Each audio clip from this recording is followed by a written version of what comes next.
Hello? Before we begin, let me ask you something. When was the last time silence made you uncomfortable?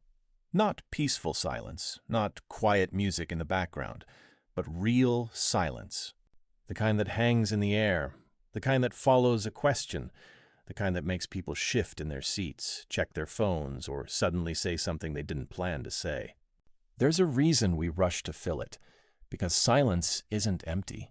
To the human brain, silence has always meant uncertainty, and uncertainty has never felt safe. Before words existed, before language had rules, before stories were told around fires, there was silence. Silence was the first environment humans ever knew. It surrounded us in forests. It followed us into caves. It stretched between footsteps and heartbeats.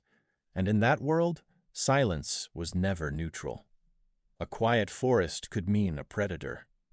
A silent camp could mean abandonment. A sudden absence of sound could mean death. Sound meant life. Silence meant pay attention. That instinct never left us. Even today, your brain treats silence not as peace, but as missing information. When sound stops, the mind doesn't rest. It searches. Humans evolved to read signals constantly. Tone, rhythm, intention. We listen not just to what is said, but how fast, how loud, how confidently. Silence removes all of that. No tone, no reassurance, no feedback. And without feedback, the brain fills the gap on its own, usually with fear. That's why awkward pauses feel awkward.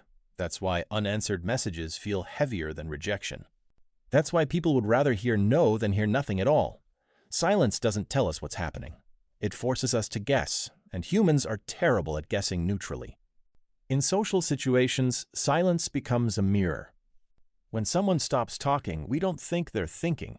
We think, what did I do? Did I say something wrong? Am I being judged? Silence turns attention inward.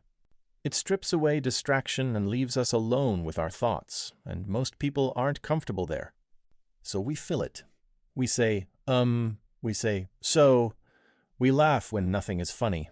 We start explaining things no one asked about. Not because we have something to say, but because silence feels like exposure. In groups, silence feels even heavier. Everyone waits. No one wants to be first, because whoever breaks the silence reveals themselves. That's why silence holds power. In negotiations, the quiet one controls the room. In interviews, pauses create pressure. In interrogations, silence does more than shouting ever could. The first person to speak gives something away. Silence forces others to move.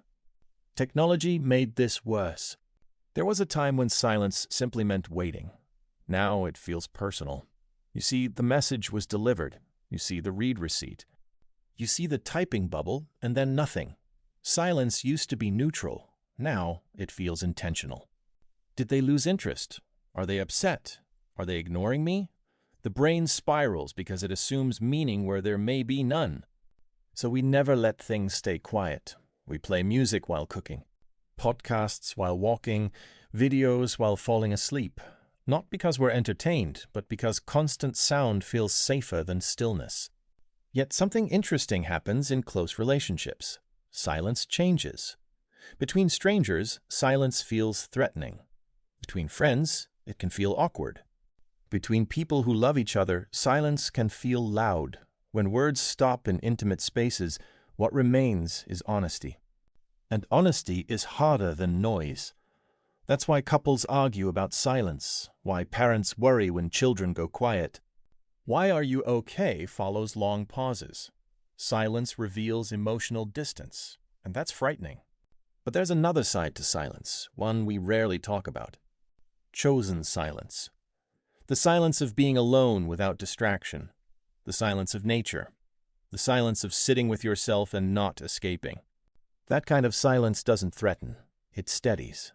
But it's a skill, one most people were never taught. We're taught to speak, to respond, to perform, not to listen, not to sit, not to be. So silence feels uncomfortable, not because it's empty, but because it removes the layers we hide behind. It leaves us face to face with ourselves.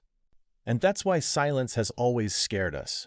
Not because it says nothing, but because it says everything. So the next time a room goes quiet, or a message goes unanswered, or a pause stretches longer than you expected, notice what rises. Because silence isn't your enemy. It's just the moment where nothing distracts you from the truth. And honesty is harder than noise. That's why couples argue about silence, why parents worry when children go quiet. If you enjoyed this story, please like, share, and subscribe.